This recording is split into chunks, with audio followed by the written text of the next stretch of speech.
भगवान शिव और कुबेर की कहानी। कुबेर, जिनको धन के देवता कहा जाता है, वह यक्षों के भी देवता थे। कहते हैं कि लंका पहले कुबेर की थी।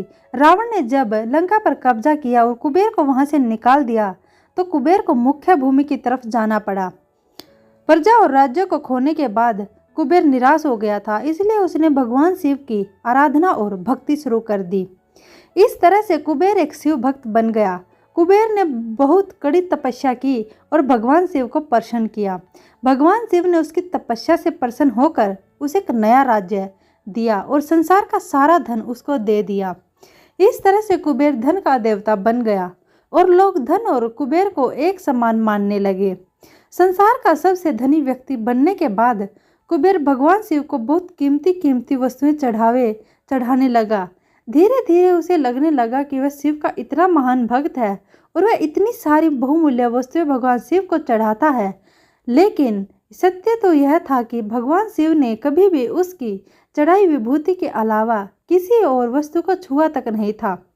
कुबेर जो ये मानने लगा था कि वह भगवान के लिए कुछ भी कर सकता है और उन्हें जो चाहिए वह दिलवा सकता है। कुबेर एक बार भगवान शिव के यहाँ पहुंचा और उसने कहा, मैं आपके लिए कुछ करना चाहता हूँ, आप मुझे बताइए मैं आपके लिए क्या कर सकता हूँ। भगवान शिव ने कहा, तुम मेरे लिए कुछ नहीं कर सकते क्योंकि कुछ करने के लिए मेरी कोई आवश्यकता है ही नहीं। लेकिन कुबेर शिवजी से बहुत आग्रह करने लगा कि वह उनके लिए कुछ करना चाहता है। दरअसल यह कुबेर का अहंकार बोल रहा था। भगवान शिव ने अपने भक्त को सही मार्ग पर लाने के लिए एक लीला रची। शिवजी ने कहा, देखो कुबेर, मुझे कुछ भी नहीं चाहिए, अगर तुम करना ही चाहते हो तो वह जो बालक है, भगवान शिव ने गणेश जी की तरफ उंगली दिखाते हुए कहा, वह हमेशा भूखा रहता है, उसे एक दिन अच्छे से पेट भरकर खाना खिला दो, बस इतना मेरे लिए काफी होगा। कुबेर ने मन ही मन सोचा कि भगवान ने मुझसे मांगा भी तो क्या, एक बच्चे को खाना खिलाने का। बस यह सोचकर कुबेर गणेश जी को अपने साथ भोजन कराने के लिए ले गया। शुरू में कुबेर ने अपने कुछ रसोइयों द्वारा खाना बनाकर गणेश जी को स्वादिष्ट आना पिरोसा, लेकिन उसने देखा कि गणेश जी खाते ही जा रहे हैं, तो उसने कई सैकड़ों रसोइयों को बुलाकर प्रचुर मात्रा में खाना बनाना शुरू कर रखा। एक तरफ खाना बनता जा रहा था और एक तरफ गणेश जी उसे खाते जा रहे थे। गणेश जी को इतना खाता देख कुबेर की चिंता बढ़ने लगी। कुबेर ने गणपति से कहा, गणेश जी आप रुक जाइए, इतना ज्यादा खाएंगे तो आपका पेट फट जाएगा।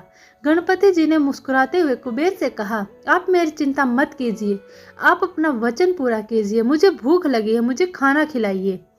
कुबेर का अहंकार खत्म करने के लिए गणेश जी ने इतना खाना खाया कि कुबेर का सारा खजाना खत्म हो गया। यहाँ तक कि कुबेर को दूसरे लोगों से भी खाना मंगवाना पड़ा था। कुबेर को इस बात का ज्ञान हो गया कि उसके विचार के छोटेपन की वजह से उसने अपने आप को भगवान शिव का महान भक्त समझ लिया था, जबकि सच बात तो यह थी कि भगवान ने जो कुछ उसे दिया है उसी का थोड़ा हिस्सा वो भगवान को दे रहा था, जबकि इस संसार का सारा धन भगवान के लिए एक तिनके भर से ज्यादा नहीं है। उसने भगवान शिव के पास जाकर अपनी गलती की माफी मांगी और उस दिन से उसकी जीवन की दशा बदल गई। दोस्तों, भगवान शंकर कितने दयालु और भोले हैं, इस बात से हम सभी परिचित हैं। वह अपने अच्छे और बुरे सभी भक्तों पर अपनी दया दृष्टि रखते हैं। पूरी कहानी ध्यान से पढ़ने के लिए धन्यवाद। अंत में यही कहूँगा, भोलेनाथ सभी को खुश रखें।